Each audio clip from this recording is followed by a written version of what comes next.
ప్రార్థన చేసుకుందాం. మహోన్నతుడా, పరిశుద్ధుడా, నిత్య నివాసి, వేవే దూతలతో భక్తులతో గాన ప్రతిగానము చేయబడుతున్న మా గొప్ప దేవా, నీ నామాన్ని గొప్ప చేస్తూ నిన్ను కొనియాడుతూ నిన్ను ఆరాధిస్తూ యుగములకు పూర్వం ముందున్న మా గొప్ప దేవా, యుగాలు ప్రభా పరలోకంలో నీ పరిశుద్ధులతో ఉండగలిగే దేవా, యుగాలు నిన్ను ద్వేషించి నరకపాతులైన ప్రజలు కూడా యుగాలు నరకంలో ఉండవలసిన తెలియజేసిన దేవా, నీకు వందనాలు చెల్లిస్తున్నాను. ఈ దినం ప్రపంచంలో ప్రతి ఒక్క వ్యక్తిగత జీవితంలో దేవుని చిత్తంలో జీవించులాగున వారి కొరకు ప్రార్థిస్తున్నాను. సార్వత్రిక సంఘంలో దేవుని చిత్తము, సంఘంలో ఉన్న దేవుని సేవకులు పరిశుద్ధులు నీ చిత్తాన్ని ఎరిగి జీవించేవారుగా జీవించినట్లుగా ప్రార్థిస్తున్నాను. సంఘంలో ప్రతి ఒక్కరు కూడా దేవుని పిలుపు కలిగి సువార్తను నాయన సాక్ష్య విశ్వాసి సాక్ష్య జీవితాన్ని కలిగిన వారుగా ప్రార్థిస్తున్నాను. లోకంలో దేవుని చిత్తము నెరవేర్చబట్టి కొరకు లోకంలో ఉన్నవారు, దేవాని ఏర్పాట్లు ఉన్నవారు రక్షించబడి నరకము నుంచి విడుదల పొందినట్లు ప్రార్థిస్తున్నాను. లోకంలో ఉన్న వారిని దేవా నరకము నుంచి విడిపించి, అయా నీ ఏర్పాట్లు ఉన్నవారిని నరక ప్రాప్తి నీ రాజ్యమును యుగాలు నీతో ఉండగలిగే ధన్యకరమైన జీవితాన్ని కొరకే ప్రార్థిస్తున్నాను. యెహోవా ఈరే అనే లైవ్ ద్వారా నీ వాక్య వెలుగులో మాతో మాట్లాడమని యేసు నామములో వేడుకుంటున్నాము తండ్రి, ఆమేన్. నీ స్వరము వినిపించు ప్రభువా, నీ దాసుడాలాటించు. నీ స్వరము వినిపించు ప్రభువా, నీ దాసుడాలాటించు. భయభీతులలో తుఫానులలో నీ స్వరము వినిపించుము. భయభీతులలో తుఫానులలో నీ స్వరము వినిపించుము. అభయము నిమ్ము ఓ గొప్ప దేవా, ధైర్యపరచుము నన్ను, ధైర్యపరచుము నన్ను. నీ స్వరము వినిపించు ప్రభువా, నీ దాసుడాలాటించు. నీ వాక్యం చదివి, నీ వాక్యం అగ్ని చుట్టూ వంటిది, అది రెండంచుల గల ఖడ్గం. నీ వాక్యం అగ్ని చుట్టూ వంటిది, అది రెండంచుల గల ఖడ్గం. నీ వాక్యమేగా అద్భుత అద్దం, నిజ స్వరూపమును చూపించు, నిజ స్వరూపమును చూపించు.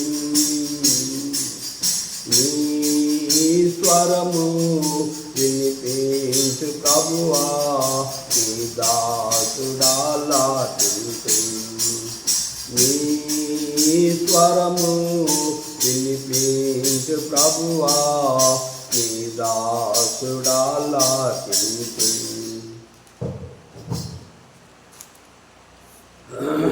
గలతీ పత్రిక 2వ అధ్యాయం చదువుకుందాం. అటు పిమ్మట 14 సంవత్సరం తరువాత నేను తీతును వెంట పెట్టుకొని బర్నబాతో కూడా యెరూషలేము తిరిగి వెళ్ళి తిని, దేవదర్శనం ప్రకారం వెళ్ళి తిని, మరియు నా ప్రయాసం వ్యర్థమైపోనేమో లేక వ్యర్థమైపోయినదేమో అని నేను అన్యజనుల్లో ప్రకటించుతున్న సువార్త వారికి ప్రత్యేకముగా ఎన్నికైన వారికి విశద పరిస్థితిని. అయినను నాతో కూడానున్న తీతు గ్రీకు దేశస్థుడైనను అతడు సున్నతి పొందుటకు బలవంతం పెట్టబడలేదు. పఠింప గ్రంథము బైబిల్ పఠింప శ్రేష్ఠ గ్రంథము బైబిల్. అనుదినం పఠించిన ప్రేమ తోడు నడుపును. ఓ పఠింప శ్రేష్ఠ గ్రంథము Bible. The best book you read is the Bible. The best book you read is the Bible.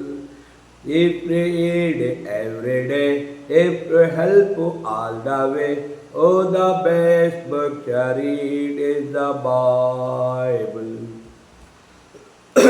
ప్రభువునందు ప్రియమైన యెహోవా ఈరే అనే యూట్యూబ్ పరిచర్యలో దేవుని వాక్యం వింటూ మమ్మల్ని ధైర్యపరుస్తూ దేవుని వాక్యాన్ని విని మా కొరకు ప్రార్థిస్తూ మీ అందరికీ ప్రభువైన యేసుక్రీస్తు నామములో శుభములు తెలియజేస్తున్నాం. ప్రభు కృపలో గలతీ పత్రిక 1వ అధ్యాయమును ధ్యానించడానికి పరిశుద్ధాత్మ దేవుడు మనకెంతగానో సహాయం చేశాడు. 2వ అధ్యాయమును చదువుకుందాం.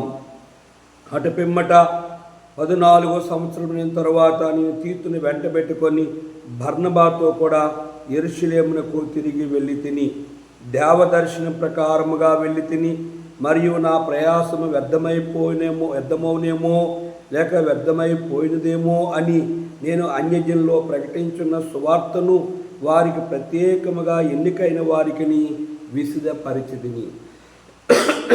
అపోస్తలుడైన పౌలు గనుక మొదటగా మనం చూసినట్లయితే అరేబియా దేశంలోనికి వెళ్ళి వెంటనే కనుక దమస్కాకు వచ్చి, దమస్కాడు తర్వాత 3 సంవత్సరాలు అయిన తర్వాత కేఫాను పరిచయం చేసుకోవాలని యెరూషలేముకు వచ్చి అక్కడ అతడితో 19 దినాలు ఉండి యాకోబు ప్రభు తమ్ముడైన యాకోబును చూచి అతనితో మాట్లాడి కనుక యోధియా సంఘముల వారికి తన ముఖము పరిచయం లేని వారు అప్పుడు కూడా వారు పూర్వమందు విశ్వాసమును గూర్చి కనుక ప్రకటించిన వాని గురించి పూర్వము పాడు చేర్చి వచ్చిన మతం అంటే విశ్వాసము.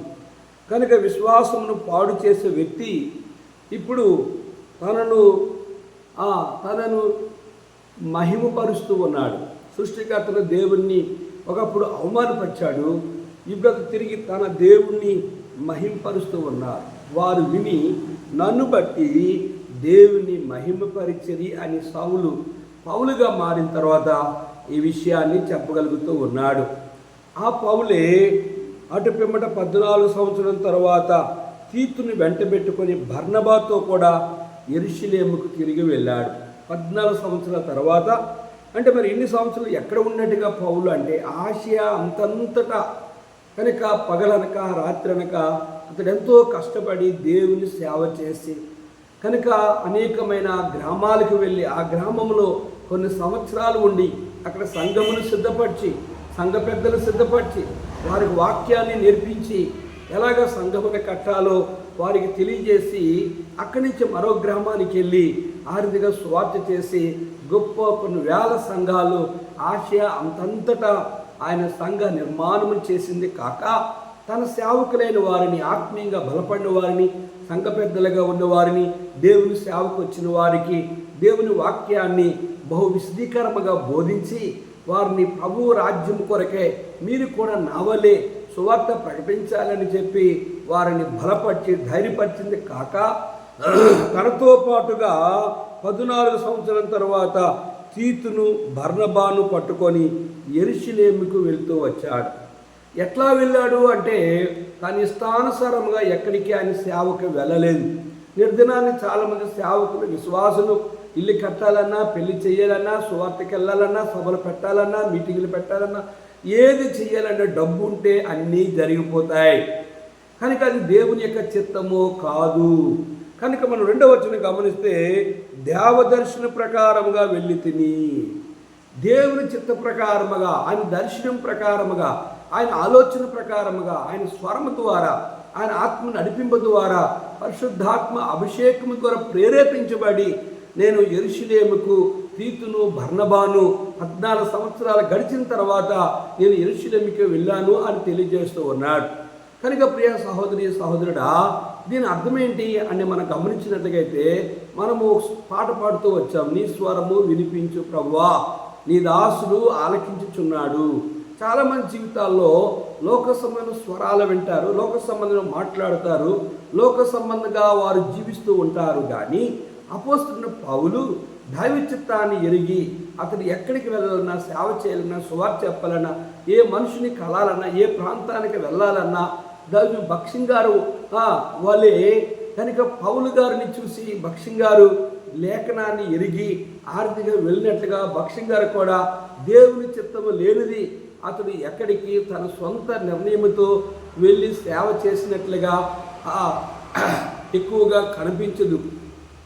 కారణం ఏంటి అంటే దేవదర్శనము, కారణం ఏంటంటే దేవుని చిత్తము, కారణం ఏంటంటే ఆయన ప్రత్యక్షత, కారణం ఏంటంటే ఆయన ప్రణాళిక, కారణం ఏమిటంటే ఆయన చిత్తము కావాలి. కనుక ఆ రీతిగా ఈ రోజుల్లో చాలామంది దేవుని చిత్తం అనే మాట చెబుతూ ఉంటారు, కానీ దేవుని చిత్తాన్ని నెరవేర్చలేని వారుగా చాలామంది మనకు అగ్గుపడుతూ ఉన్నారు. కానీ పౌలు యొక్క జీవితంలో ఏమంటున్నాడో మనం గమనిస్తే, నా ప్రయాసము అంటే నా కష్టము వ్యర్థమవునేమో లేక వ్యర్థమైపోయినదేమో అని నేను అన్యజనుల్లో ప్రకటించిన సువార్తను వారికి ప్రత్యేకముగా ఎన్నికైన వారికి విశదపరిచినది. అన్యజనులకు ఎన్నికైన వారికి నేను ప్రకటించిన సువార్త వ్యర్థమైనేమో అని అతను చాలా కలవరము చెందేవాడుగా ఉన్నాడు. కానీ పౌలుకి తెలుసు, నేను ప్రయాసము, నేను కష్టపడ్డాను, నిందించబడ్డాను, అవమానపరచబడ్డాను, హేళించబడ్డాను, ద్వేషించబడ్డాను, అసహించబడ్డాను. యేసు ప్రభువారు ఎరుదిగైతే ఆయన భూమి మీద ఉన్నప్పుడు సేవా పరిచర్యలో ఎన్ని రకాలుగా ఆయన అవమానపరచబడి, నిందించబడి, ద్వేషించబడ్డాడో పౌలు జీవితంలో కూడా అవే జరుగుతూ వచ్చాయి. నా జీవితంలో కూడా అటువంటి అనుభవములు కూడా వెళ్ళినప్పుడే మనము పరిశుద్ధాత్మ దేవుడు అనేకమైన ఆత్మీయ పాఠములు మనకు నేర్పించగలిగేవాడుగా ఉంటాడు. కనుక ఇక్కడ గమనించినట్లయితే కనుక సువార్తను అన్యజనుల్లో ప్రకటించిన సువార్త వారికి ప్రత్యేకముగా ఎన్నికైన వారికి నీ విశదపరిచితిని. నేను వ్యర్థముగా ప్రయాసపడలేదు, వ్యర్థముగా నేను కష్టపడలేదు. నేను అన్యజనుల్లో ప్రకటించిన సువార్తయు, రెండవది నేను వారికి ప్రత్యేకముగా ఎన్నికైన వారికి కూడా, ఎన్నికైన వారికి అంటే రక్షించబడిన వారికి, దేవుని చిత్తములో ఉన్నవారు కూడా నేను సువార్త ప్రకటించాను అంటున్నాడు పౌలు. ఆయనను నాతో కూడా తీతు గ్రీసు దేశస్థుడైనను అతడు సున్నతి పొందుటకు బలవంతము పెట్టబడలేదు. నాతో వచ్చిన తీతు గ్రీసు దేశస్థుడు, ఆయనను అతడు సున్నతి పొందడానికి బలవంతము చేయబడలేదు. కనుక ఏ వ్యక్తిని కూడా సువార్త ప్రకటించి బలవంతం చేసి బాప్తిస్మం ఇచ్చి బలం తీసుకొని ఆరాధన చేసి సంఘములో కలుపుకునే పరిచర్య యేసు ప్రభు యొక్క సేవా ఉద్దేశము కాదు. నిజమైన సేవకుడు ఎవరికి కూడా తొందరపడే బాప్తిస్మం ఇవ్వరు, ఎవరికి కూడా తొందరపడి హోమం చేయరు, ఎవరికి కూడా తొందరపాటు కలిగి వారిని ప్రభువు రాజ్యానికి సిద్ధపరచబడరు. కారణం ఏంటంటే వారు సువార్త ప్రకటిస్తారు, అవతల వ్యక్తి రక్షించబడి మారుమనసు పొంది ఆత్మీయ జీవితంలో ప్రభువుని ప్రేమించినట్లయితే. అందుకే మనం లేఖనం చూస్తే ప్రభువుని ప్రేమింపకుంటే శాపగ్రస్తుడని లేఖనంలో రాబడ్డాది. కనుక ఇక్కడ గ్రీసు దేశస్తుని తీతు కనుక పౌలుతో వెంబడించి పరిచర్యలు వెళ్ళిన కొత్త దినాల్లో అతడు సున్నతి పొందనప్పుడు కూడా పౌలు అతన్ని తనతో కూడా పరిచర్యకు తీసుకెళ్ళినట్లుగా మనకి అర్థమవుతూ ఉంది. కనుక సున్నతి పొందాలన్నా, బాప్తిసం పొందాలన్నా, ప్రభు సేవకు రావాలన్నా కనుక వారు వ్యక్తిగత నిర్ణయంతో వారు దేవుని చిత్తాన్ని ఎరిగి రావాలి అనేదే పౌలు యొక్క ముఖ్య ఉద్దేశం.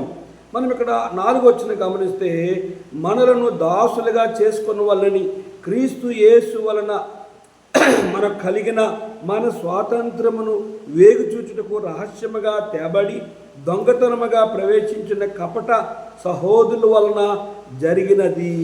గమనించారా?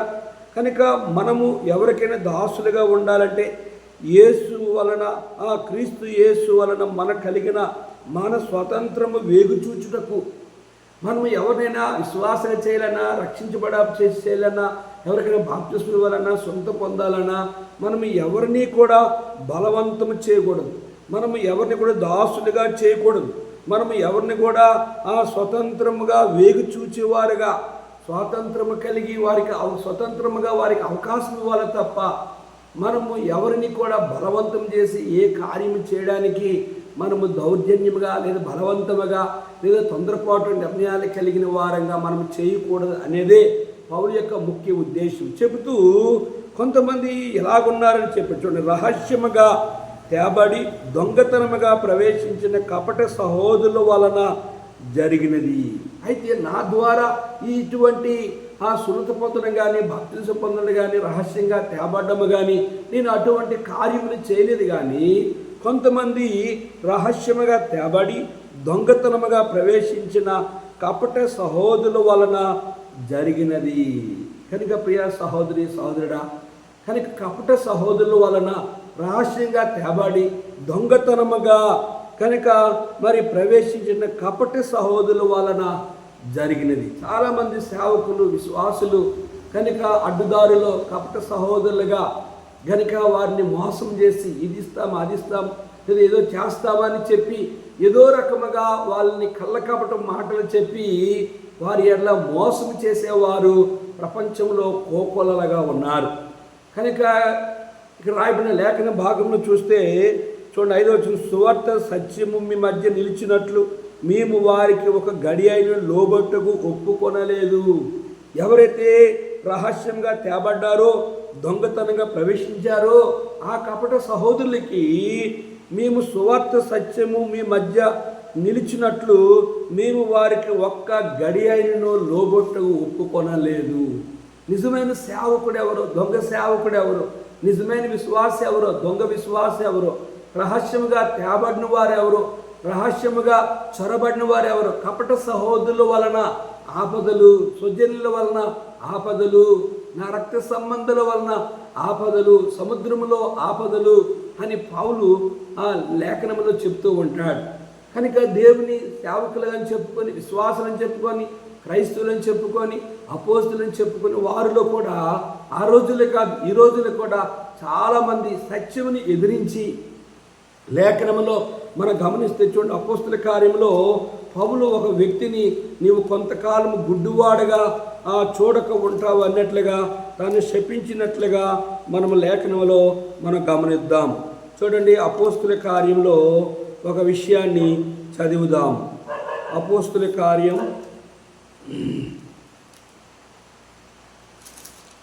అపోస్తుల కార్యంలో ఒక మాటని గమనిద్దాం. చూడండి, 13వ వచనం, 13వ అధ్యాయము 4వ వచనం. కాబట్టి వీరు పరిశుద్ధాత్మ చేత పంపబడిన వారే సెల్యూకు వచ్చి అక్కడి నుండి వాడి ఎక్కి కుప్రాకు వెళ్ళిరి. వారిలో సలోమిలో ఉండగా యూదులు సమాజ మందిరములో దేవుని వాక్యము ప్రచురించుండిరి. యోహాను వారికి ఉపచారము చేయవాడయుండును. వారు ఆ దీపమంతటా సంచరించి పాపాను ఊరికి వచ్చినప్పుడు గార్డీవాడును అబద్ధ ప్రవక్త అయిన బరయేసు అను ఒక యూదుని చూచిరి. అతడు వివేకము గలవాడే సెర్గే పౌలు అను అధిపతి అదుండెను. అతడు బర్నబాను సౌలును పిలిపించి దేవుని వాక్యం వినగోరెను. అయితే ఎలోమా ఆ అధిపతిని విశ్వాసును తొలగింపవలని యత్నము చేసి వారిని ఎదిరించును. ఎలీమా అని పేరునకు గారడేవాడని అర్థం. అందుకు పౌలు అనబడిన సౌలు పరిశుద్ధాత్మతో నిండిన వాడే అతన్ని తేరుచూచి సమస్త కపటముతోనూ సమస్త దుర్మార్గముతో నిండినవాడా, అపవాది కుమారుడా, సమస్త నీతికి విరోధి నీవు ప్రభు యొక్క తిన్నన మార్గము చెడగొట్ట మానవా, ఇదిగో ప్రభువు తన చెయ్యి నీ మీద ఎత్తియున్నాడు. నీవు కొంతకాలం గుడ్డువాడువై సూర్యుని చూడకుందవని చెప్పాను. వెంటనే మబ్బును చీకటియు అతని కమ్మిని గనుక అతను తిరుగుచూ ఎవరైనా చేయి పట్టుకొని నడిపింతురా అని వెదుగుచుండెను. అంతటా అధిపతి జరిగిన దాన్ని చూచి ప్రభు బోధకు ఆశ్చర్యపడి విశ్వాసించెను. గమనించారా?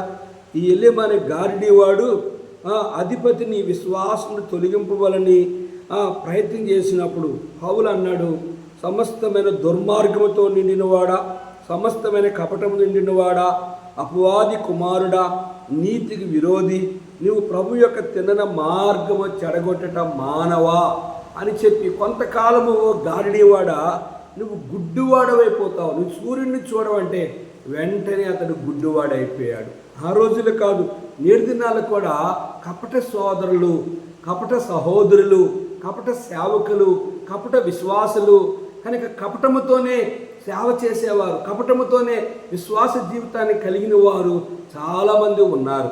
కనుక అటు వారి ద్వారా మోసపోకూడదనేదే పౌలు ఓ గల్తీ సంఘములో ఉన్నవారులారా, నేను వారిని ఎదిరించాను, ఒక్క గడి అయిన వారితో వారికి లోబడి ఒప్పుకోనలేదు అంటూ ఆలోచనను ఎన్నికైన వారుగా ఎంచబడిన వారి యొద్ద నేనేమీ నేర్చుకోనలేదు, వారంతటా వారే నాకు లక్ష్యము లేదు, దేవుడు నరుని ముఖమును చూడడు, ఆ ఎన్నికైన వారు నాకేమీ ఉపదేశింపలేదు.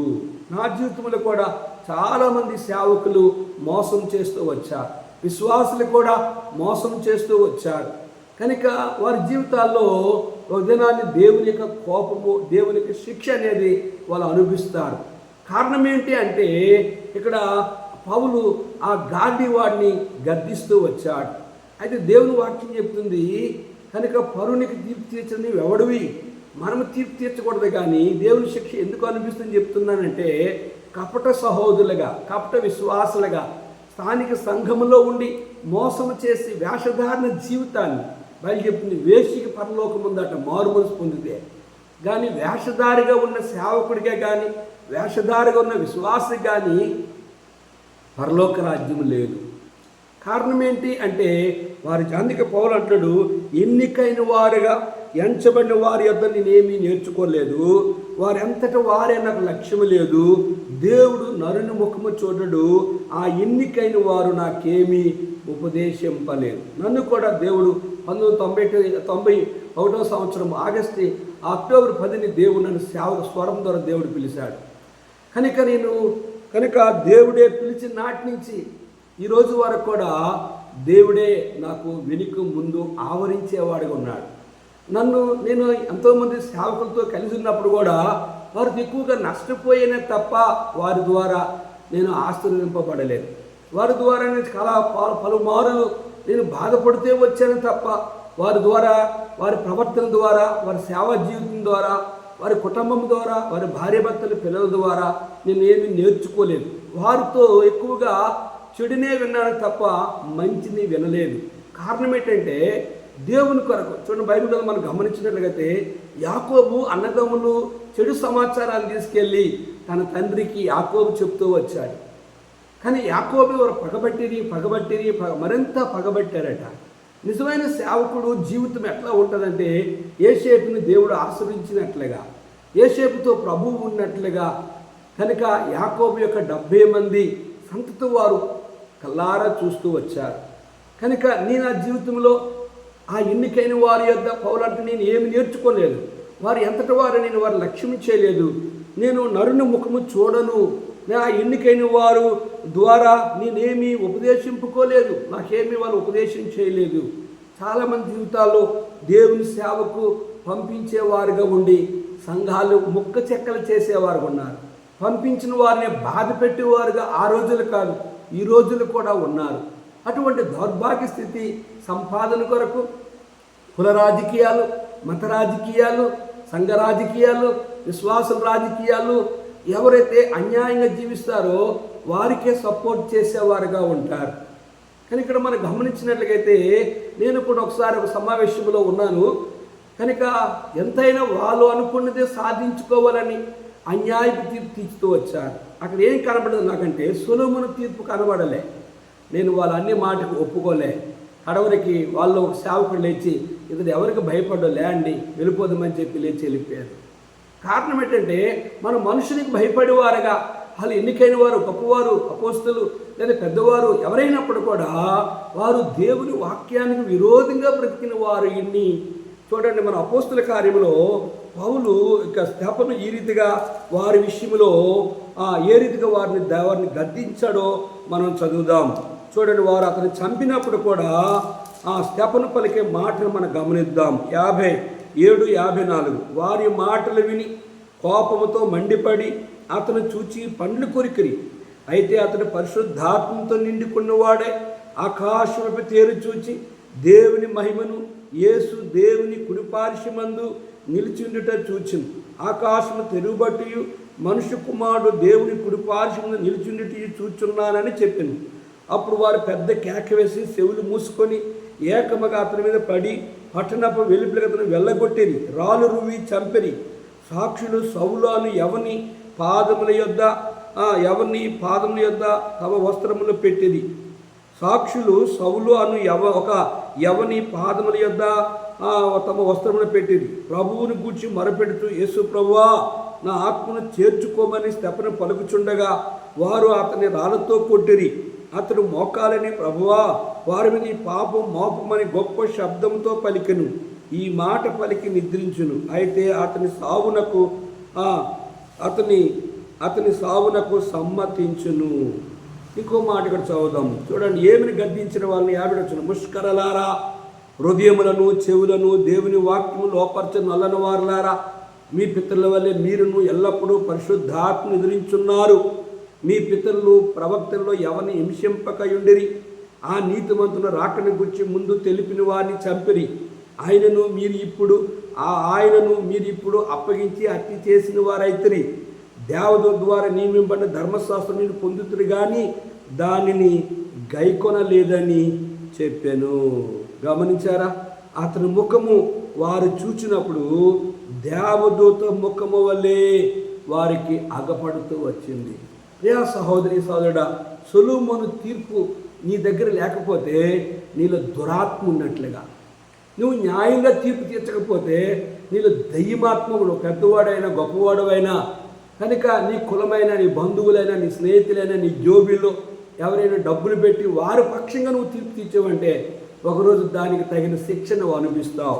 అందుకే పౌలు ఏమన్నాడు అని మనం గమనించినట్లయితే, ఆ ఎన్నికైన వారి యొద్ద నేను ఏమీ నేర్చుకోలేదు అంటూ, అయితే సున్నతి పొందిన వారికి బోధించుటకే సువార్త పేతురికి ఎలాగూ అప్పగింపబడునో అలాగూ సున్నతి పొందని వారికి బోధించుటకే నాకు అప్పగింపబడని వారు చూచినప్పుడు, అనగా సున్నతి పొందిన వారికి అపోస్తుడగుటకు పేతురు సామర్థ్యము కలుగు చేసిన వాడు అన్యజనులకు అపోస్తుడగుటకు నాకును సామర్థ్యము కలుగు చేసినని వారు గ్రహించినప్పుడు, స్తంభముగా ఎంచబడిన యాకోబు, కేఫా, యోహాను అను వారు నాకు అనుగ్రహింపబడిన కృపను కనుగొని, మేము అన్యజనులకును తాము సున్నతి పొందిన వారికి అపోస్తులుగా ఉండవాలని చెప్పి తమతో పాలివారు మొదట సూచనగా నాకును బర్నబాకును కుడి చేతిని ఇచ్చిరి.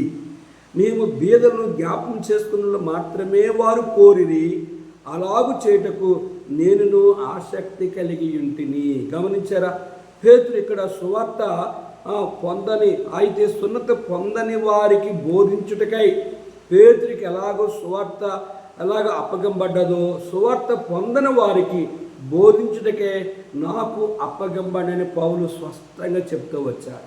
కనుక ప్రియ సహోదరి సహోదరుడా, మన యొక్క జీవితంలో వారు ఎంత గొప్పవారైనా, వారు అపోస్తులైనా, ప్రవక్తలైనా, నీతిమంతులైనా వారి జీవితంలో కనుక కపట సహోదరులుగా ఉన్నట్లయితే, వారు దొంగతనంగా తేబడ్డ వారికైతే, మా పరిచర్యలో ఒక సేవకుడు సువార్తకు ఈ ప్రాంతంలో సువార్త చేశాడు. 6-7 మీటింగ్లు పెట్టాడు. ఒక పెళ్ళికి గొడవ చేసి ఆ సంఘాన్ని 7 శుక్రవారాల ప్రార్థనలు, 7 శుక్రవారాల ఆదివారాలు పెట్టేసి సువార్త చేసి సంఘం పెట్టాడు. అంటే కారణం ఏంటి? ఎలా చొరబడ్డాడంటే, పంపించిన వాళ్ళే సంఘంలో ఆరుదిగా అడ్డుదారిలో దూరి సంఘాన్ని ముక్కలు చేస్తే నేను వాళ్ళ వైపు కన్నెత్తి చూడలేదు. కారణం ఏంటంటే, దొంగతనంగా ప్రవేశించారు, వారు కపట సహోదరులుగా ప్రవేశించారు, వారు సంఘాన్ని, క్రీస్తు సంఘాన్ని ముక్కలు చేస్తూ వచ్చు. బక్సింగ్ గారు బొంబాయిలో ఒక సేవకుడు ఇక్కడ సంఘాన్ని ముక్కలు చేస్తానంటే బక్సింగ్ గారు ఏడ్చారట. ప్రభువా, నీ శరీరాన్ని ముక్కలు చేస్తున్నారని కాళ్ళు, చేతులు ఒకరు, నడుమొకలు, తల ఒకరు ముక్కలు చేస్తున్నారని చెప్పి బక్సింగ్ గారు ఘోరంగా ఏడ్చారట. కనుక ఆ రీతిగా సంఘాన్ని ముక్క చెక్కలు చేసినప్పుడు కూడా నేను వారి వైపు చూడలే. నా హృదయంలో నెమ్మది ఉంది. కారణం ఏంటంటే, అందరూ వెళ్ళిపోయారు, ఒక ఆమె ఉండిపోయింది. వెళ్ళిపోయామంటే నువ్వు వద్దన్నా నేను ఈ చర్చికి వస్తానని చెప్పి ఆమె చనిపోయిన దినం వారికి కూడా సంఘములో స్థిరముగా నిలబడ్డాది. కనుక ప్రియా సహోదరి సహోదరుడా, కపట సహోదరులుగా దొంగలుగా నీవు ప్రవేశించి ఎన్నికైన వారుగా గొప్పవారుగా పేరు ప్రఖ్యాతులు కలిగి డబ్బు ఉందని, చర్చీలు ఉన్నాయని, లేదా బిల్డింగ్లు ఉన్నాయని, కారు ఉన్నాయని, లేదా నా మాట చెల్లిపోద్దని నువ్వు దొంగతనముగా ప్రవేశించావంటే, కపట సహోదరులుగా ఉన్నావంటే, సంఘాన్ని ముక్కలు చేసావంటే ఒకరోజు నువ్వు ముక్కలైపోతావు. జాగ్రత్త. ద్వారం గుండా వెళ్ళేవాడు. ఒకసారి నేను ఒక సేవకుడి దగ్గర పత్రికకి వెళ్ళాను, ఒక సంస్థ దగ్గరికి. వాళ్ళు ఆల్రెడీగా ఇంకో దగ్గర మా సంఘాన్ని మొక్కలు చేస్తూ వచ్చారు. నేను వెళ్ళలేదు, పట్టించుకోలేదు. ఎందుకు పట్టించుకోలేదంటే వాళ్ళందరూ కూడా చర్చి కడతానని చెప్పి వాళ్ళు భ్రమపరిచారు. వారు వెళ్ళిపోయారు. నేను పత్రికకి వెళ్ళినప్పుడు పరిచయం ఎలా ఉంది బ్రదరు అంటే, ఇలా ఉందంటే సంతకం చేసి నేను పరిచయం క్లోజ్ చేస్తానంటే నేను చెప్పాను, ద్వారం గుండా వెళ్తాడు, అడ్డుదారు గుండా పోతాడంటే లాస్ట్కి అదే జరిగింది. ఎందుకు ఈ మాట చెప్తానంటే, దొంగతనముగా మనము సంఘంలో ప్రవేశించకూడదు. మన సరిహద్దును మనం దాటి వెళ్ళకూడదు. మూడోది వాక్య ఆధారం ఉంది. మూడోది కట్టబడిన సంఘమును సిద్ధపడిన విశ్వాసులని నావని లాక్కొని నువ్వు ఆ సంఘాన్ని ముక్క చెక్కలు చేసి నువ్వు దేవుని పనిని పాడు చేస్తున్నావు తప్ప నువ్వు పాడు చేయటం దేని కొరకంటే స్వలాభము కొరకు, డబ్బు కొరకు, నా దగ్గర ఇన్ని సంఘాలు ఉన్నాయని చెప్పుకోవడానికి తప్ప ఆ ఆత్మలో నీవు కావు. నువ్వు ఒకరోజు మనము ప్రకటన 21వ అధ్యాయంలో చూస్తే అక్కడ పిరికివారు, అవిశ్వాసులు, అసహాయులు, నరహంతకులు, అక్కడ చూసిన దొంగలు, కనుక వీళ్ళందరూ కూడా ఎక్కడికి వెళ్తారని మార్క్స్ వార్తలు కూడా ఉంది. కనుక అబద్ధికులందరూ ఎక్కడికి వెళ్తారని నరకానికి వెళ్తారని లేఖనంలో రాయబడుతూ వచ్చింది. కనుక ప్రియ సహోదరి సహోదరుడా, కపట సహోదరులుగా ఎన్నికైన వారమని చెప్పుకొని, గొప్పవారమని చెప్పుకొని, నేటిదిన భక్సింగ్ గారు కట్టిన సంఘములో కూడా ఎక్కడ పడితే అక్కడ సంఘాన్ని ముక్క చెక్కలు చేసి ఆ దైవజనుడు మోకాల మీద కడితే వీళ్ళు డబ్బుని కొరకు, పదవు కొరకు, నేను పౌలు వాడిని, కేఫా వాడిని, నేను అపోలు వాడిని, క్రీస్తు వాడిని అని చెప్పి సంఘాల్ని ముక్క చెక్కలు చేసి పాడు చేస్తూ ఉన్నాడు. కపట సహోదరులుగా, కనుక దొంగలుగా, చొరబడేవారుగా వాళ్ళు బాగు చేస్తారని అనుకుంటున్నారు కానీ వారు బాగు చేయట్లేదు, వారు పాడు చేస్తున్నారు. కనుక ఎవడు దేవుని ఆలయాన్ని పాడు చేస్తే నేను వాడిని పాడు చేస్తానని ప్రభువు చెప్తున్నాడు. కనుక నువ్వు పాడు చేసే సేవ చేస్తున్నావా, బాగు చేసే సేవ చేస్తున్నావా? ఒక విశ్వాసిని నీలో ఉన్న ప్రభువును చూపిస్తున్నావా, నీలో లోపాలు కనిపిస్తున్న విశ్వాసికి నీవు పరీక్షించుకో. నీ అవిధేయత విశ్వాసగా, దొంగ విశ్వాసగా ఉన్నావో, దొంగ సేవకుడిగా ఉన్నావో, నీ ఎన్నికైన వారుగా గొప్పవాడిని చెప్పుకొని కూడా నువ్వు పాడు చేసిన వాడు ఉన్నట్లయితే ప్రభువు నిన్ను క్షమించడు. ప్రార్థన చేసుకుందాం. జీవగల తండ్రి, కొన్ని మాటలు మా ప్రియులు అన్నారు దేవా, వారి జ్ఞానమతి మాటల వరకు అర్థము కాదు. ఇగో పౌలైతే ఆయన మోసం చేసిన, దొంగలుగా ప్రవేశించిన, కపట సహోదరులుగా ఉన్నప్పుడు కూడా ఎన్నికైన వారిని దేవా గొప్పవారుగా ఉన్నప్పుడు కూడా వారి ముఖమును కూడా చూడలేదు, వారిని లక్ష్యము చేయలేదు, వారి దగ్గర ఏమీ నేర్చుకోలేదు. ప్రభా, నా జీవితంలో కూడా నేను కూడా ఎంతో దేవా నష్టపోయిన వాడుగా అయా నా జీవితంలో వారి యొక్క జీవితాలు చూపిస్తూ వచ్చావు. నిన్ను చూడబట్టే ఈరోజు ప్రభా నీ కొరకు ముందు కొనసాగే జీవితమును నాకు నేర్పించినందుకు నిన్ను ఘనపరుస్తూ యేసు నామములో అడిగి వేడుకుంటున్నాం తండ్రి. ఆమేన్. మన పరమతన్న దేవుని ప్రేమ, కుమారుడైన యేసుక్రీస్తు వారి కృపయు, పరిశుద్ధాత్మక అన్యో సహవాసం తాను ప్రేమించు వారికి కూడిన మనకు తోడుండి ఆశీర్వదించునుగాక. ఆమేన్. నీ స్వరము వినిపించు ప్రభువా, నీ దాసుడాలాకించిన్. నీ స్వరము వినిపించు ప్రభువా, నీ దాసుడాలాకించిన్. అందరికీ ప్రైజ్లా.